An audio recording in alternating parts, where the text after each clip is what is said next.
मैं राम अवतार मीना, सहायक आचार्य राजनीति विज्ञान।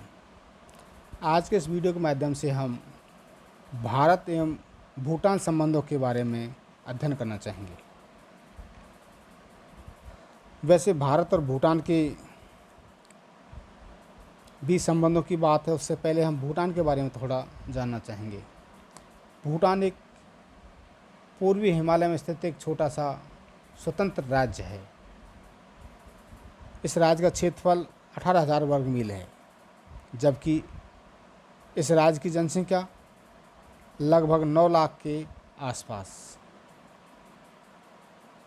भूटान भारतीय सुरक्षा के लिहाज से अति आवश्यक स्वतंत्र राज्य है। वैसे ब्रिटिश आधिपत्य के समय की हम बात जानना चाहें तो पता चलता है कि जब भारत के ऊपर ब्रिटिश साम्राज्य का आधिपत्य था, उस समय भूटान को भारत का एक रियासत के रूप में ब्रिटिश साम्राज्य द्वारा सम्मिलित किया गया और भारत और भूटान के बीच संबंध जो हैं वो लगभग 500 वर्ष पूर्व से बने हुए हैं। वैसे भारत और भूटान के संबंधों की हम बात करें तो भूटान भारत संबंध एक मित्रता के आधार पर टिके हुए हैं। भूटान को संयुक्त राष्ट्र संघ का सदस्य बनाया 1971 में भारत के द्वारा, तो गुट निरपेक्ष संगठन का सदस्य भी भारत के सहयोग से 1973 में बनाया गया।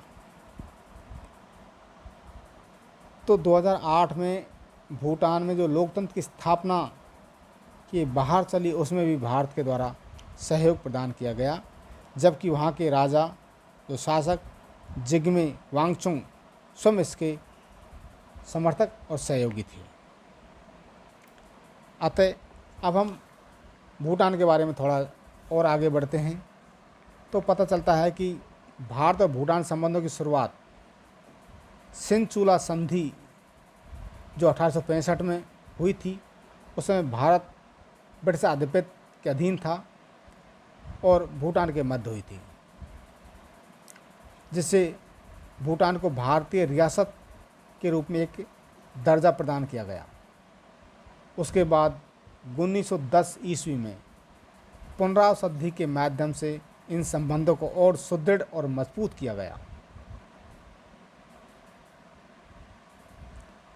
इस संधि के माध्यम से ब्रिटिश सरकार भूटान के आंतरिक मामलों में हस्तक्षेप न करेगी, न उनके आंतरिक मामलों में किसी प्रकार का हस्तक्षेप किया जाएगा, बस शर्त कि भूटान विदेशी मामलों में भारत सरकार से या ब्रिटिश आधिपत्य वाली सरकार से संबंध बना के रखेगी।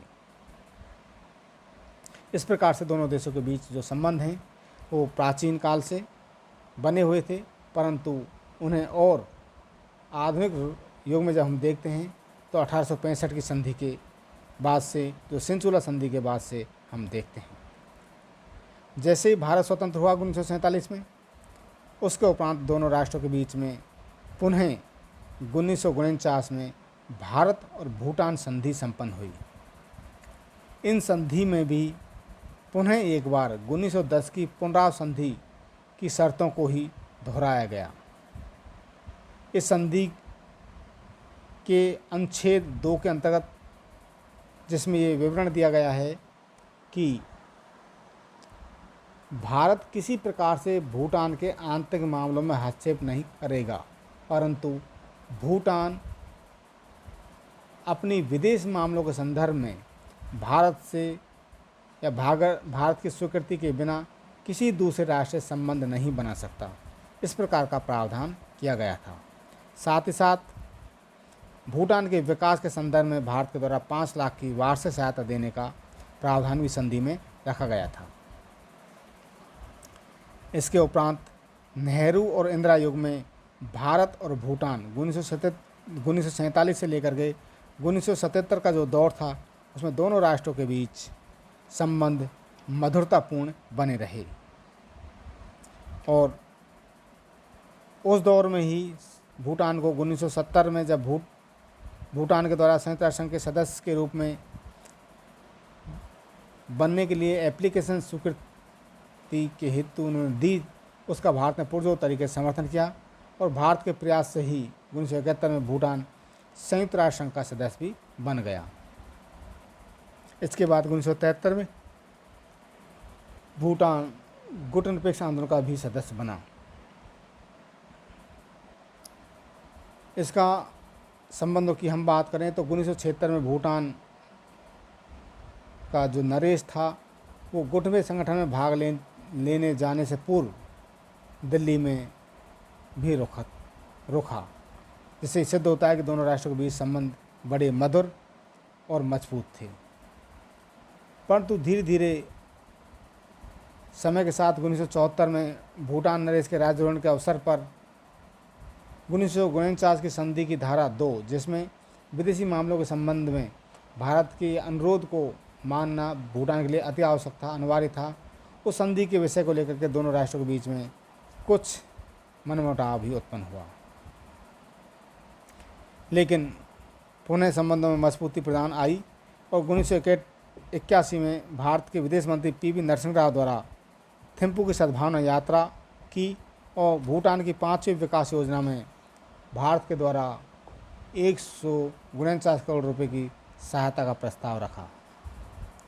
भारत के द्वारा भूटान की कई सारी परियोजनाओं में सहयोग प्रदान किया जाता रहा है, जैसे बिजली परियोजना हो, चाहे औद्योगिक परियोजना हो, चाहे रोड निर्माण की व्यवस्था हो, चाहे औद्योगिक निर्माण की व्यवस्था हो, सभी में भारत के द्वारा भूटान को रियायती दर पर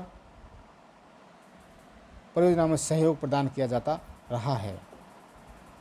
और भूटान के विकास की जो योजनाएं चल रही हैं उन सभी में भारत के द्वारा निःशुल्क और कुछ शर्तों के साथ आर्थिक सहायता दी जाती रही है।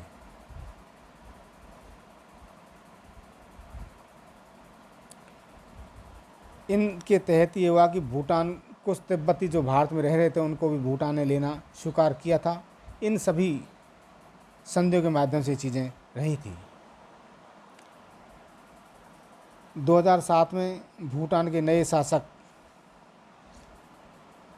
भी बने, जिग्मे खेसर नामचुंग वांगचुक, जो अपनी प्रथम विदेश यात्रा जिसमें 6 दिवसीय यात्रा रही वो भारत की यात्रा पर ही आए और संधि के माध्यम से दोनों राष्ट्रों के बीच एक प्रश्न उत्पन्न हुआ। जो संधि 1949 की थी उसकी धारा 2 और 6 में संशोधन भी किया गया, जिससे कि दोनों राष्ट्रों के बीच में संबंधों में पुनः मधुरता स्थापित करने का प्रयास किया गया। अब भूटान विदेश मामलों के संदर्भ में या विदेशी हथियारों के संबंध में भारत से अनुमति लेने के लिए विवश नहीं था। इसके बावजूद भी आर्थिक क्षेत्र में भूटान भारत की सहायता पर ही निर्भर था, क्योंकि भारत के सहयोग से ही भूटान की कृषि, सिंचाई, सड़क परियोजनाओं का निरंतर विकास हो रहा था या उनमें भारत सहयोग दे रहा था। इनमें हम प्रमुख रूप से रख सकते हैं चोखम हाइड्रिल परियोजना, पेन डेना सीमेंट संयंत्र आदि ऐसे कई सारी परियोजना हैं जिन्हें भारत के द्वारा सहयोग दिया जाता रहा है। भारत भूटान का सबसे बड़ा व्यापारिक साझेदार भी रहा है, अर्थात भारत और भूटान के बीच में व्यापार की जो बात करें तो सबसे ज़्यादा भूटान जिस देश के साथ व्यापार करता है वह भारत ही है। जैसे अब विवादित मुद्दों की हम बात करें तो केवल विवाद के बिंदु जो हैं वो 1949 की जो संधि मैत्री संधि है उसकी धारा 2 को माना जाता है, जिसमें विदेश मामलों के संदर्भ में भूटान को भारत से अनुमति लेना अति आवश्यक है। इसके साथ साथ भूटान के कुछ प्रश्न ये भी हैं कि 1972 के व्यापार समझौते की धारा के तहत भूटान में आयात निर्यात के संदर्भ में भारतीय कानून को मानना अनिवार्य है। इस विषय को लेकर के भी दोनों राष्ट्रों के बीच में मतभेद हैं। तो अब पुनः इसमें संशोधन करते हुए अब भारतीय कानून को मानना भूटान में आयात निर्यात में अनिवार्य नहीं है। इसके बावजूद भी भूटान धीरे धीरे चीन की तरफ आगे बढ़ा, क्योंकि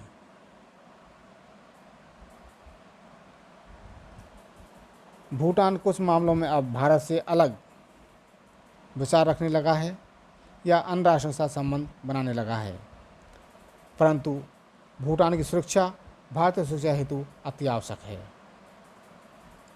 वैसे चीन भूटान के 300 वर्ग मील क्षेत्र पर अपना अधिकार जताने का प्रयास करता रहा है। इसी के लिए चीन अपने पशु चारावाहों के माध्यम से भूटान की सीमा में अतिक्रमण करने का प्रयास करता रहा है। अतः हम देखते हैं कि भारत और भूटान के संबंध मित्रतापूर्ण बने हुए हैं। और निष्कर्ष के रूप में हम बात करें तो भूटान की सामरिक अवस्थिति का लाभ उठाने के लिए चीन ही नहीं, अमेरिका, पूर्व सोवियत संघ, अन्य यूरोपीय राष्ट्र भी लालायत हैं। यदि भूटान को एकदम खोल दिया जाए तो वह भारतीय सुरक्षा के लिए भी एक खतरा सिद्ध हो सकता है। इसलिए भूटान को की सुरक्षा को ध्यान में रखते हुए भारत को विदेश नीति के निर्माण पर विशेष ध्यान रखना होगा, क्योंकि भूटान दक्षिण एशियाई क्षेत्र में अपने वर्चस्व को स्थापित करने के दृष्टिकोण से एक महत्वपूर्ण राष्ट्र के रूप में उदित है।